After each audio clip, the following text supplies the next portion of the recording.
Bonjour à tous. Aujourd'hui, on va aborder un sujet qui est universel, incontournable et délicat à aborder.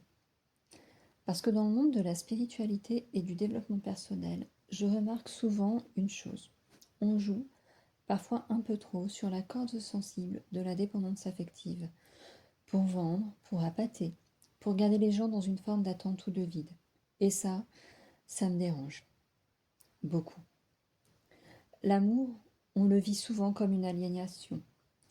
Un lien censé être indéfectible, fusionnel, passionnel, parfois même obsessionnel. On y est tous passés, non? Mais faut-il que l'amour fasse souffrir pour être considéré comme vrai? Est-ce qu'une autre voie n'est pas possible? Doit-on vraiment se perdre soi-même pour aimer l'autre? Comment se construit notre rapport à l'amour et au couple? Est-ce que ce rapport évolue avec le temps, avec l'expérience? Et aujourd'hui, est-ce qu'il est simple de rencontrer quelqu'un pour vivre une relation durable? Allons voir ce qu'il se passe dans ma tête sur ces questions-là. Quel était votre Disney préféré? Il l'est peut-être toujours d'ailleurs. Je ne vais pas être originale pour ma part. J'ai toujours adoré La Petite Sirène et La Belle et la Bête. J'aimais aussi beaucoup enfant La Belle et le Clochard.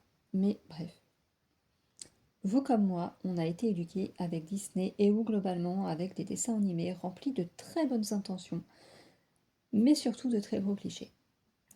Il est évident que ces histoires ont imprégné un minimum notre subconscient, et puisque nous parlons de cela aujourd'hui, notre vision de l'amour s'en trouve forcément influencée.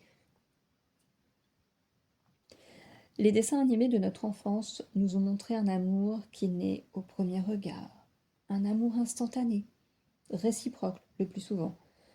Ce fameux coup de foudre, la terre qui tremble, tout ça. On a donc intégré qu'on peut aimer un inconnu. Cet amour, si immédiat soit-il, doit bien évidemment traverser des épreuves pour pouvoir exister. On apprend avec le sacrifice de soi-même parfois. On apprend qu'on doit sauver l'autre ou que l'autre doit nous sauver, nous. La solution est donc extérieure. Et si je reprends mes Disney favoris, on voit Ariel qui tombe amoureuse d'Eric au premier regard, et Eric, tout assommé de son naufrage, aime instinctivement la voix. C'est un peu différent dans La Belle et la Bête. L'amour n'est pas vraiment immédiat. Mais le destin fait bien les choses, en mettant ces deux personnes en présence, isolées dans un château où elles pourront faire connaissance. Quelle chance d'avoir conduit une fan de lecture au propriétaire d'une telle bibliothèque. Ariel sacrifie sa voix, dont est tombé amoureux Eric, pour retrouver son prince et espérer le séduire. Belle sacrifie sa liberté pour son père. Si le sacrifice est indirect, il est malgré tout présent. L'amour est donc immédiat, réciproque, mais il contient sa part de souffrance et de quête. Cela dit, il triomphe toujours, parce que c'est le destin de nos héros de se reconnaître, de se rencontrer, de se marier et d'avoir beaucoup d'enfants. Et c'est de fait un peu le schéma que nous avons en tête de l'histoire parfaite, parfois de façon inconsciente. Et si cette vision des choses a des côtés attirants, voire positifs, il y a aussi des aspects négatifs à ne pas négliger. Comme beaucoup, je pense, j'ai toujours imaginé qu'il y avait une personne dans le monde, une personne unique, faite pour moi. En fait, je crois que je le pense toujours, même si, adulte, j'ai nuancé cela. C'est terriblement rassurant de se dire qu'il y a un être qui pourrait être capable de nous comprendre d'un regard, instinctivement, sans un mot. Un être qui accepte inconditionnellement le bon et le mauvais en nous. Avec le recul, je comprends que cette vision de l'amour est plus ou moins inculquée par les dessins animés que j'ai pu voir enfant. Cet amour qui naît d'un regard, qui s'incarne, qui se concrétise. Ce n'est peut-être pas entièrement faux. Certains ont la chance de vivre un grand amour et unique, mais Pour la plupart d'entre nous, la vie sentimentale est une succession de 2, 3, parfois plusieurs histoires. Et ce n'est pas grave si chaque histoire est vécue avec sincérité et intégrité. De même, nous sommes beaucoup à avoir eu un coup de cœur, de l'amour pour une personne en espérant qu'une histoire se concrétise. Peut-être qu'une histoire a débuté, et puis qu'elle a périclité, ou peut-être qu'elle n'a pas débuté du tout. Combien sont entrés dans un cercle de dépendance, espérant un miracle parce que forcément cette personne était la bonne. C'était une évidence. Moi, je plaide coupable, totalement. Combien ont accepté des choses qui auraient dû constituer une limite de respect de l'autre. Des allers-retours, des je vais voir ailleurs et je reviens, des oui, des non, des oui et non. Bref, disons-le, même si le terme est parfois galvaudé, combien ont vécu une relation toxique, ont vu leur autre profiter de leurs sentiments. Là encore, si on revient aux histoires qui nous ont conditionnés, on retrouve la notion de sacrifice. Très souvent, d'ailleurs, un sacrifice féminin. Quand on aime, il faut tout accepter. C'est comme ça que l'amour sort vainqueur. Si on aime, on n'abandonne pas. On l'a vu, Ariel perd sa voix et Belle perd sa liberté. L'amour chez Disney, c'est souvent souffrir, en espérant qu'on nous choisira. Alors ok, c'est bon pour les princesses Disney tout ça. Mais dans la vraie vie, à part conduire à une désillusion amoureuse dans le meilleur des cas, à quoi bon? Je ne dis pas qu'il ne faut pas se battre pour une personne qu'on aime, quand la relation est effectivement réciproque, quand les sentiments de part et d'autre sont là. Il faut être un soutien pour l'autre. Il faut faire des compromis. Bref, faire en sorte que l'histoire fonctionne. Mais doit-on se perdre pour être aimé? Une fois adulte, avec un peu d'expérience de vie et de réflexion personnelle, on comprend que l'amour façon Disney est certes très beau, mais assez peu réaliste. Ou alors, concrètement, c'est qu'on n'a plus les attentes d'une enfant de 6 ans. Un amour doit-il faire souffrir, se faire attendre? Nécessite-t-il des sacrifices? Est-il réciproque, fusionnel? Quelle est votre vision de l'amour désormais? Parce que de mon côté, après avoir rêvé d'un amour passionnel, évident, d'une relation qui chamboule tout, je ne désire désormais que la paix. Et si c'est en étant célibataire, ben c'est ok. Pour tout vous dire, je pense que si demain un homme qui me plaît vient me tenir un discours tel que ceux que j'aurais pu tenir auparavant, du genre nous étions destinés, je sens une connexion, bah je crois que j'en suis sûre même. Je fuis. Vous allez dire que je suis un petit runner en devenir. Je vais pas expliquer le parcours flamme jumelle ici parce que c'est pas le sujet. Mais coucou aux copines de parcours flamme jumelle. Je ne veux plus me perdre dans une histoire, plus me perdre dans l'autre. Je veux vivre une histoire de 2 êtres indépendants qui se plaisent, s'apprécient, se choisissent, décident de vivre ensemble une histoire en toute confiance, tout en gardant leur individualité. En fait, je veux un confident, un ami presque plus qu'un amoureux. Comme beaucoup, j'ai dû me reconstruire après des déceptions amoureuses. Après une déception amoureuse.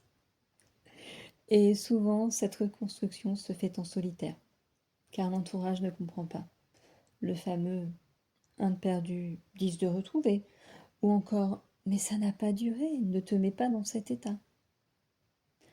Se remettre est une phase introspective qui peut chambouler profondément. Et peut-être que je ne suis pas entièrement réparée, c'est possible. Toujours est-il que je ne veux pas que qui que ce soit vienne troubler le peu de paix intérieure que je me suis construite.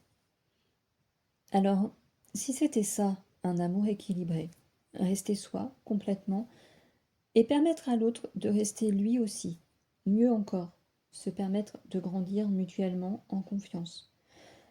Savoir faire des compromis choisis et utiles, et non plus des crises de jalousie à cause d'une soirée foot avec les copains. Peut-on encore rencontrer cet être fabuleux de nos jours? Parce que le célibat progresse actuellement, c'est une évidence. Les couples ne résistent que rarement au temps. Les mariages ne protègent plus de la solitude, si tant est qu'ils y aient déjà contribué. On vit le couple comme un produit de consommation. Les applications de rencontres, si elles ont été créées dans une bonne intention, favorisent la multiplication des rencontres. C'est un petit peu leur but en même temps. C'est si simple de swiper à gauche, swiper à droite, de liker, envoyer un message, et puis non. Je suis tombée dans ce travers également, je plaide coupable. Je plaide beaucoup coupable dans cet audio. Au final, il y a souvent du vide derrière tout cela. C'est mon constat en tout cas. Et je ne suis pas sûre que le phénomène ne soit pas étendu aux rencontres dans le réel, dans le quotidien. Le marché des célibataires, réel ou autoproclamé, est constitué de personnes qui souhaitent réellement une relation, qui se frottent à des personnes qui ne cherchent que de l'éphémère. Il est difficile de garder l'espoir de faire la rencontre tant espérée dans ces conditions. Personne n'est coupable dans ce jeu de dupes, si ce n'est la société qui favorise l'éphémère, valorise la ruse et la manipulation. Même ton opérateur téléphonique ne valorise plus ta fidélité en fait. Donc, l'humain est devenu un bien de consommation, vu par l'utilité qu'il a et non plus la valeur de son âme, de son être. Et pour comprendre tout cela, ou le normaliser, je ne sais pas, nous naviguons entre des notions qui vont de la relation toxique au parcours flamme jumelle. Encore elle. Si l'autre fait souffrir, il y a forcément une raison. C'est soit un con pur et dur, soit c'est l'âme sœur. Si l'une et l'autre ne sont pas impossibles, la complexité des relations humaines donne un éventail d'explications bien plus vaste. Et la plus évidente est que la relation n'était pas valide. Alors, comme dans la chanson de Véronica Antico, c'est dommage, je ne l'ai pas retrouvée sur les réseaux. Voilà, elle n'est pas sur YouTube. Je reprends. Comme dans la chanson de Véronica Antico, faut-il tuer le prince charmant pour aimer vraiment? Faut-il oublier les idéaux dont on a été nourri, les archétypes valorisés, sous peine de se retrouver seul? Construire une relation durable, mieux encore rencontrer l'amour, le vrai, est-il encore possible de nos jours? Je l'espère du fond du cœur, même si je fais partie de celles et ceux qui peu à peu font le deuil de ce fameux autre qui viendrait sublimer l'existence. Quoi qu'on en dise, on a tous besoin d'une relation apaisante dans nos vies. Et devoir y renoncer, c'est une part de notre évolution que nous écartons. Au-delà de toute dépendance affective, de tout attachement malsain, la relation de couple est essentielle à notre équilibre. Il est possible de trouver un épanouissement grâce à notre cercle amical et familial, mais cela suffit-il vraiment à combler ce besoin profond? On ne vit pas les mêmes expériences avec un meilleur ami et un amoureux. Finalement, vivre une relation épanouissante reste une envie pour la plupart d'entre nous, je pense. Il faut cependant un travail intérieur pour redéfinir nos standards, sans les brader et sans se renier. Passer des rêves romantiques d'un enfant nourri au conte de fées à l'envie adulte de nouer une relation profonde et durable. Alors peut-être que le vrai défi n'est pas de trouver le prince charmant, mais de devenir pleinement soi, prêt à aimer sans masque et sans condition.